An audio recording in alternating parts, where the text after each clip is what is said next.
So in this video, we're going to be looking at how we can solve definite integrals. So this right here is an example of a definite integral, and it looks just like a normal integral, but we have two numbers, one at the bottom and one at the top, and these are known as bounds, right?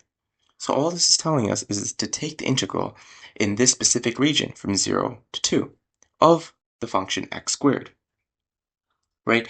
Something important to note here is that when we were looking at regular integrals, we usually put a plus c at the end, right?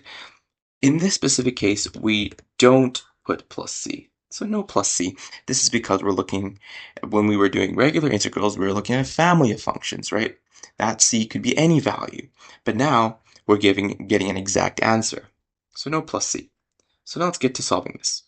First things first, you take the integral of x squared, as you should.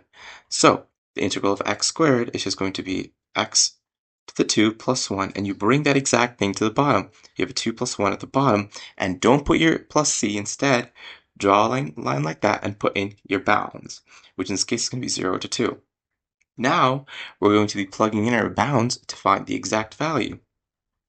So to simplify this further, this is just x cubed over 3, and within the same bounds. Now let's plug in and solve this. So we take the upper bound in this case and plug it in first. So it's going to be 2 cubed over 3, and you actually want to subtract out the lower bound, right? So it would be minus 0 cubed over 3. Now we should be able to notice that this will actually become 0. So there we go. And so this will be 8 over 3, because 2 to the power of 3 is 8, and you're going to be dividing it by 3. Now, what really happened here? So we just to reiterate, we had an x cubed over 3, right? And then we took our upper bound and plugged it in, right? And so that's where this came from.